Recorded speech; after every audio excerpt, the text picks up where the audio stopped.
What's up, Define Nation, and welcome to another episode of Define Your Health with Danielle Girdano, strength through knowledge. And hold on and seat buckle yourself in today, Define Nation, because we are talking about the environment. As you guys all know, I am passionate about the environment. I'm a passionate recycler and ways that we can save and conserve. Now, you guys know that Earth Day is coming up just in a couple of weeks now. As a matter of fact, the Earth Day celebration here in Dallas-Fort Worth at Fair Park is going to be April 23rd and 24th. That's Saturday and Sunday, so you guys make sure you check that out.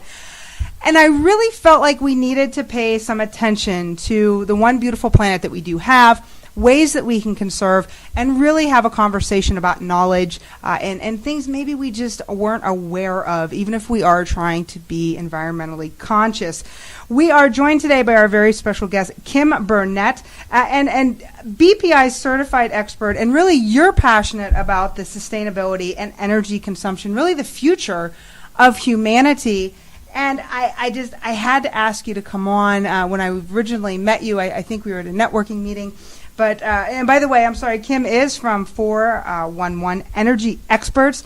And I'm excited to have this conversation because I want to have a blunt conversation and I want to have a real conversation. So thank you for coming, first of all. Thank you for having me. I appreciate that. So one stat that stood out to me, and ever since the first time I heard it, I always Google it. I'm like, oh my goodness, I have to tell people what that's. And that was the amount of energy wasted by the U.S. economy just in 2012 could power the United Kingdom for 7 years. Now that, I don't even have words. It's just absolutely phenomenal. And all of this starts at home. Okay? Absolutely. It all starts in our own personal homes. It all starts with what we do as consumers. How can we save energy in our own homes to be able to save for, the future and be able to save for more people being able to come into an infrastructure that is geared for only so many people without having to go through and build more power plants and things along those lines. Well, and and the thing is I think a lot of people fall into this false sense of security now that there's a lot of energy, quote unquote, energy efficient appliances, which they're better than they have been, obviously. Mm-hmm. But I think that kind of puts people into a false sense of security. Your thought? That's just one part of it. I mean, yes, the Energy Star compliance appliances that are more energy efficient, those are definitely a big help. But unless you do other things in your home, like do air sealing and you do weatherization and you do the insulation and you do all of these properly because they're all tied together, the energy efficient appliances, it's going to take a little bit of load off the grid, but you're still going to be using too much electricity to keep your house cool or warm. Well, and and it's funny that you had mentioned the insulation and things like weather stripping. That is actually one of the top energy waster is lack of insulation and weather stripping, and that to me seems like kind of a no-brainer thing to do. Have you seen that a lot in the line of work where people, is it just old? Do people just not replace it? Do they not know? It's the old adage, it's out of sight, it's out of mind. Okay? And so people put money into things that they can see. They'll put money into windows, they'll put money into doors, they'll put things in that they can see, but if it's out of sight and they can't see it, they don't see a reason for investing a little bit amount of money to be able to help prevent the air losses that they have in their homes. If they have air loss, they have energy loss. If they have air leaks, they're going to have more money spent on keeping that house comfortable. No, absolutely. And people worry so much about being on a budget. Some of these things seem so common sense to me. If you want to save money, just don't burn it. I mean, no pun, intended, sure. That it seems to me that, and I know that's one of the things that you kind of specialize in too, is showing people how they can save money. But to me, it just seems like a no-brainer. Like, hello, if you want to save money, just don't, leave stuff on. And, it says on this particular website that I'm looking at here that the number 5 top energy waster is just standby power and leaving things like computers or TVs turned on or PlayStations or things of that nature. Again, seems kind of common sense to me, but The appliances that we use are microwave ovens, computers, things that have clocks in them, things that have power going to them, even though the appliance is not actually running, or you're not actually running your computer. There's standby losses from those by the amount of energy that goes into them. So if you can put it onto a power strip that you can turn off, if you can put it on a timer, so that timer goes off after so long, to be able to shut it off. I know it's an inconvenience, but those standby losses can be huge. They add up in the grand scheme of things.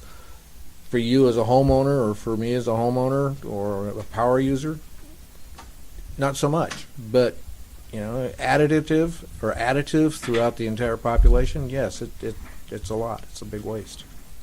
Well, and I think a lot of people do get wrapped up in those big things. And I do want to talk about those big things, and we are going to do that in the next segment. We do have to cut away to our commercial break, so hold on to those thoughts, Kim.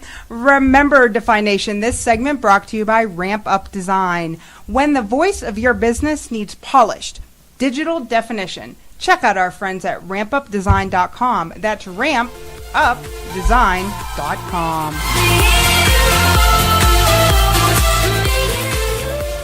eWater.com offers specific services to help you get the best water you can take, from nutritional information to in-home testing of your tap water. The water you drink should be at its best. When it's at its best, you're at your best. So check in with eWater.com. eWater.com for water purification and other essentials. Give them a call and find out what you're missing. 1-800-964-4303 or visit them at eWater.com. Again, that's 1-800-964-4303 or at eWater.com. At Sunnyland Patio Furniture, we specialize in creating the ultimate in outdoor entertaining. This spring, give your patio a breath of fresh air. Updates from the simple to the extreme are our specialty. At Sunnyland, we focus on extreme comfort, relaxation, lifestyle, and design. Visit our 37,000 square foot showroom to find your inspiration. We are the insiders when it comes to everything you need for the outdoors. Sunnyland Patio Furniture, Coyton Spring Valley in Dallas, or online at sunnylandfurniture.com. And we are back, Define Nation, talking about the planet, talking about energy, and talking about trying to save each of you guys some money with our very special guest, Kim Burnett, who is a BPI certified expert from 411 Energy Experts. Make sure you go out and you check them, guys, 411energyexperts.com. And during the commercial break, I asked you, what is your personal, what do you think is the biggest energy waster? And you were talking about low-hanging fruit, and I want to kind of pose that question again so our listeners can hear what your response was. What do you think is the biggest energy waster? One of the things that we can do in our homes is to take care of that low-hanging fruit that you just mentioned. And the low-hanging fruit is the weatherization, the air sealing of the home, your insulation. What is going to give you the best return on your investment? Okay, so you want to take that low-hanging fruit, which is going to do more for your home as far as comfort levels, as far as energy loss is concerned, as far as being able to retain more money into your pocket, because now you're not spending higher dollars on your utility costs, and it's going to have your appliances, or not your appliances, but your HVAC, your air conditioning. Yeah, which is huge energy sucker. Yeah, and if it doesn't have to work as hard, it's going to last longer. So you won't have to, replace it as often. Drop $6,000 on a new air conditioning system, Exactly. let alone the electric bill every month, right? Exactly. Well, and one of the things that I don't know if very many people know about is just simply having an energy assessment for their home. And can you kind of explain what is a home energy assessment? How do you go about getting it? What are they doing when they go out there? And what kind of information is beneficial there? Well, the utilities have a number of programs that are available for the home energy efficiency programs, low-income weatherization programs that are generally available at no cost to the homeowner. Okay. Well, that's a good start. It's really a good start, and they have service providers that come out and will actually do the work and then the homeowner doesn't have to pay anything out. It's all taken care of by the utilities. But the low-hanging fruit is the air sealing in the attic, okay? Because hot air rises, and especially in Texas, that hot air rises, and if it escapes out through the attic, you're wasting money trying to keep the house cool, because now the AC has to work harder, because now you have these penetrations where that air can escape. Mm-hmm. Okay. Okay, and think about the house as being a system. Okay. Okay, and any one of those systems in that house, whether it be the attic or whether it be the walls or it be the appliances or the lighting or the heating or the people even, can make a difference in the comfort levels and the amount of energy that is consumed in that home. So when you say people, are you talking about making a difference? That is, people making a difference. Are you talking about just, I don't know, maybe I like it at 62 and my spouse likes it at 72? Is that what you're talking about? Are you talking about the actual body heat people give off, or what do you mean by that? The actual body heat that people give off. So the more people you have, Interesting. the more people that you have living in a house, the warmer it's going to be. Think of it as going out to a club at night and starting out at the club at, say, 7 o'clock at night. Okay. Okay? It's cool. There's not a lot of people in there. The temperature is probably a little bit on the cool side. And you stay there all night. You've had a few drinks, and the lights come on, and you've got more and more people coming into the building, right, or into that club. Mm-hmm. And at 11 o'clock or 11:30 at night, it's hot. It's Yeah. stifling. Okay. It's because of the lighting that generates heat. The people generate heat. They generate perspiration, which generates moisture into the room or into the club, which generates a higher levels of humidity. And if the AC isn't geared such to draw that humidity and that moisture out, just like in a home, Mm-hmm. it's going to be unbearable. It's going to be uncomfortable. Well, and I think one of the greatest assets, especially here in Texas, I mean, maybe not recently, but normally sun is something that we have in pretty great surplus. I think solar is such a great great option, excuse me. Solar is such a great option for people, especially who live in the southern states or live on the west coast states, or southern west coast, I guess I should say. What is your opinion of solar? Is it not as widely used just because of initial cost? Is it because long term? Is it people just don't know about it? What's the deal? I think there's a combination of things that are involved with this. I mean, there have been some bad things, some bad publicity about solar because of solar companies going out of business. They put in all this money in the solar industry. But by and large, solar, I think, is the way to go. The solar products, the solar panels, PVC, or not PVC, but the photovoltaic panels themselves have become more efficient.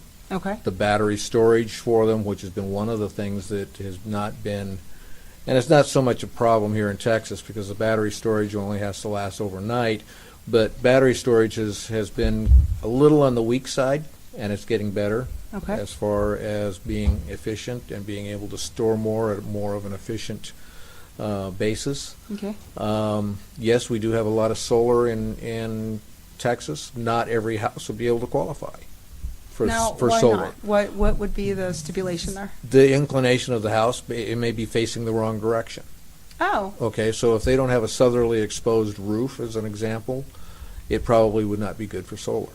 So let me ask you now, because I've heard roofers say sometimes that they would never recommend installing panels on the roof, but to get the ones that are on the ground, or the ones that are, I guess, I've never really seen one on the ground, but they're fixed to the ground. What is your opinion on? Is there one if you don't have a southern facing? Can you just put it in the backyard? If you've got a sizable piece of land, sure. If you have a clear line of sight of the sun, because for every hour of line of sight that you have missing from the sun, that means that those panels aren't going to be charging the batteries to be able to be used at night. Okay. Okay? So it makes the solar not as efficient. You need to have a clear line of sight, or it's best to have a clear line of sight in the southern exposure from east to west, so that those panels operate at maximum efficiency. And how long do the panels typically last, whether we're talking about roof or ones that are on the ground? I hear that their warranty on those now are about 20 years. Obviously, you take care of them, you keep them, keep the panels clean, and you do proper maintenance and such on them, which is very little. But if you do the proper maintenance, and as the manufacturer says, you'll get at least 20 years, if not more, out of them. Now, what is your opinion? What is more efficient? I know you said, we were talking solar, and it seems like that is your very first option. But what about wind energy? And I'm not just saying because we have 30-mile-an-hour winds today, but Texas has a lot of open spaces. I mean, places like southern Illinois, or you think of Iowa, or places like that. Is wind energy really viable for a residential? Is it more something that has to be really harnessed commercially, or? There are there are wind turbines now, vertical wind turbines, and also horizontal wind turbines that are specifically manufactured for the residential market for an individual home. I think when people think about wind energy, they think about those big, huge wind turbines that they see in West Texas. Yeah. Right? Yeah, they're and huge. So when they think about wind energy, they don't want to have one of those in their backyard. Well, they have a point. They're at a point now where they have reduced those wind turbines to a smaller smaller size with more efficiency, so they can generate electricity for your home. Okay, so in the long run, you're still thinking that solar is a great option, but wind might be catching up, maybe. I think they stand? work hand in hand. I think that they should be. I'm not going to promote one over the other. I think that they both can work together, along with geothermal. There's a lot of other different options that are out there as well as how you construct your home from the beginning. Right before we go to commercial break, and I know we have to do this quickly, my wonderful Raul was like, we got to go. But tell me now, when someone installs, no matter what we're talking, wind or solar, if they have, let's say, an average size house, 2,000 square feet, we'll say, or 1,500 square feet, we'll use 2,000, it's a round number.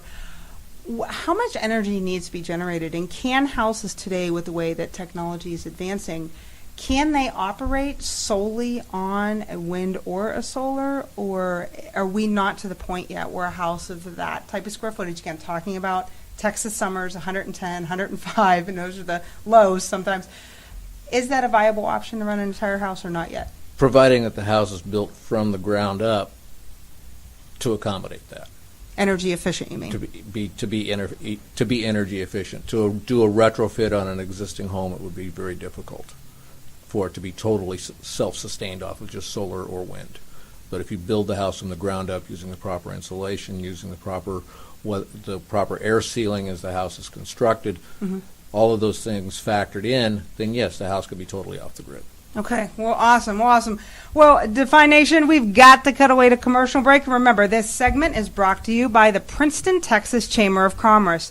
Learn why Princeton is the best place for first-time home buyers at PrincetonTXChamber.com. Again, that's PrincetonTXChamber.com.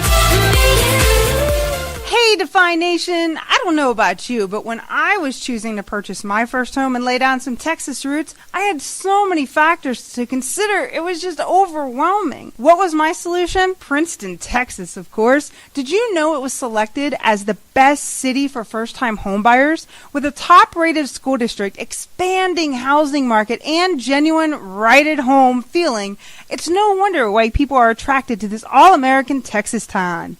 Find out for yourself and schedule a visit at PrincetonTXChamber.com. That's PrincetonTXChamber.com. This is Danielle from the Define Your Health with Danielle Girdano radio show. Something that's truly near and dear to my heart is the epidemic of childhood obesity in the United States. This is a preventable disease. This is a preventable epidemic that is taking over the lives of the next generation of children in this country. This year, Define is embarking on the highwayforhealth.org project. What is it?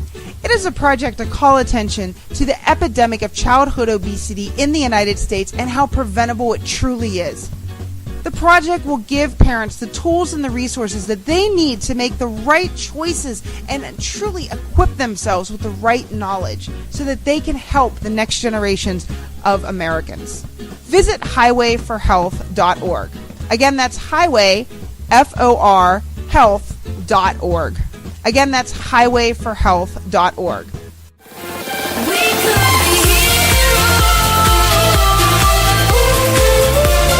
And We are back to Fine Nation, and we're talking about taking care of the planet and taking care of our own wallets with our very special guest, Mr. Kim Burnett, who is a BPI certified expert. He joins us today from 4111 Energy Experts. And we left the last segment really kind of talking about what's better, solar or wind. But really, we need to back up a couple of steps, because before you even take that, we have to look like things like insulation and weather stripping. So let's start with weather stripping. That seems to be a simple thing. Maybe it's not. I don't know. You tell me. What are we looking for? Is it difficult to replace? What types? Weather stripping is fairly simple. I mean, you've got door sweeps that come around the bottom. Can you see air around your door? Can you see daylight around your door? Okay. As an example, okay? If you can see daylight around your door, the weather stripping needs to be replaced. Okay, does that door open really easily, or is it solid and firm? Does it close nice and tight? You could replace the weather stripping around that door. You could replace the door sweep. Your windows are another area of weather stripping. Okay, if the windows open and close and they're older windows and they're hard to open and close, chances are maybe the weather stripping's brittle. And so it's not as pliable as it was when it was new, so maybe they're not sealing properly. That maybe that window doesn't close all the way. So you might have air gaps around the locking rail on that. And so if the wind blows on that, you're going to get an air leak. You're going to get air through that window. So now, as weather stripping, are we talking about an improvement that's $15, $500, $1,500? I mean, what it's going to be $15, $20, $30, depending on how much you're going to need. And most of this is available at your local hardware store. Okay, so insulation. We hear so much about things like radiant barriers and, different types of insulation that there is. Is there a type that's better than another, or? Well, radiant barrier is going to keep out the radiation from the sun as it generates. It's going to keep it out of the attic as long as it's installed properly. About the only efficient time to be able to do that is if you're going to do a complete tear down on your roof, have the roofer come in, ask them about a radiant barrier included in that roof sheathing so that now you've got the proper radiant barrier installed properly. Okay. The insulation in the attic, does it maintain the proper depth for your R value? Okay. Or do you have 1 or 2 inches of insulation in your attic? You need more insulation. So what is R value? I'm sorry, let me back you up just 1 second, because I don't know if all of our listeners know what that is. R value is in reference to resistance. Okay. It basically is going to block your conductive and your radiant heat from the outside. Okay. The insulation basically separates our conditioned airspace, which is where we live, from the unconditioned airspace like the attic, the garage, the outdoors. Okay. So you have to have proper insulation to make sure that radiant and conductive heat being generated from the Texas sun doesn't get inside the house. Okay. It does not block any kind of airflow. So people, if they're trying to block airflow with that, they have to do air sealing along with the fiberglass insulation, which is what is most commonly used. Now, is that the best insulation is fiberglass, or there's others out there that are? There's others that are out there, but fiberglass is the most commonly used. Okay. It's the least expensive. It's not the most efficient. Okay. And then, of course, if you want to pay good money, then you can go into rigid foam. You can go into closed cell spray foam. I mean, there's a myriad of different types of insulations that can be used out there. But in the long term, do those better insulations pay for themselves? Oh, absolutely. They absolutely do. And so insulation, again, are we talking like per square foot? Are we talking $5, $20, $500? What do we? Price-wise, as far as going with the fiberglass insulation, I'm not an installer for that, so to give you an exact price, I would be reluctant to do so. Okay. Because different companies are going to charge different prices. But we do. We do agree that fiberglass insulation is going to be the least expensive way for insulation. And if you had to pick a top 3, we talked about 2, weather stripping and insulation, what would kind of round out your top 3 of things that can be corrected right away, that aren't major overhauls of the house per se? Well, the third thing that we would put in, would be the air sealing of all the penetrations in the house. And now, air sealing is what exactly? Air sealing means that you're going to do caulking, or you're going to put spray foam around your pipe penetrations coming into the house. Okay, so you've Okay. got a gas line coming into the house. You've got an opening there that gas line comes in. Electrical coming into the house. You're going to have an opening where that electrical comes in. Seal those up. Same thing up in the attic. Okay, before you go through and replace the insulation in the attic, you want to go through and seal all of the wiring penetrations in that top plate of the attic. Well, that makes sense. On the top plate of those walls. And if you don't do that, if you just put in insulation without doing the air sealing, that's malpractice. Well, and caulking is, It's a couple cheap. bucks a tube or It's something. cheap. It's not, Yeah, right? it's And that's cheap. something that an average person can An do? average or is that an average something homeowner can do that in his home.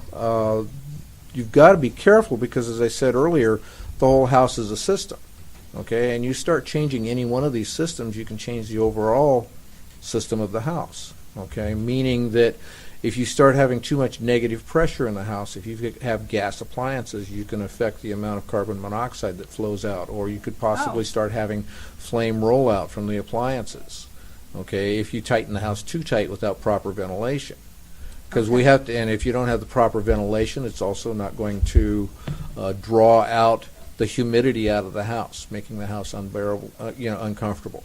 So you have to be real. There's a fine balance, and so if the homeowner wants to do this and they're serious about doing it, my recommendation is for them to call an expert or somebody that does the work that can do it right, and make sure that the test in and the test out procedures make sure that house is still comfortable, make sure that house is still going to be safe for them. And this would go back to the home assessment, I would think. It sounds like we just made a full circle. It does go exactly. It does go right back to the home assessment. The home assessment company will come out, do an initial assessment, tell you what you need to do. Then the work gets done. Then they tell you whether or not the work was done properly and what improvements have been made. So you get them to come out again. Yeah. Make sure we got everything We'll going do on. a test. And it's free, We- so it's good. We do a test in. We do a test out. Oh, absolutely. And, That's awesome. and with the utilities, they do it all on the same day. Well, all right, Defy Nation, you just got your marching orders straight from Kim. Did y'all hear that? That's your marching orders to go out. Well, sir, tell me now, if people have maybe direct questions so they don't have to go through us, would you be okay with Defy Nation contacting you if they had specific Sure, questions? absolutely. And how would they contact you? They can contact me through the website, or they can email me at kim@411energyexperts.com. All right. Well, awesome. And we'll make sure we get that information up on our Facebook page, too, and our Twitter and Google+. So thank you so much for coming and joining us, especially in this wonderful month of April with Earth Day approaching. It should be a year-round, top-of-mind kind of topic. It should be. It should be something that doesn't just come up when the temperature gets too hot or it gets too cold. It should be year-round. And we like to have the extra cushion in our pockets, too, right? That's always good. Absolutely. All right. And remember, Defy Nation, we are going to post a trivia question from today's show on our social media outlets for that $500 prize pack. You never know which media outlet we're going to put it on, so make sure you're sharp right after the 7 o'clock show. Until next time, Defy Nation, remember, motivated, dedicated, and highly recommended. Bye-bye.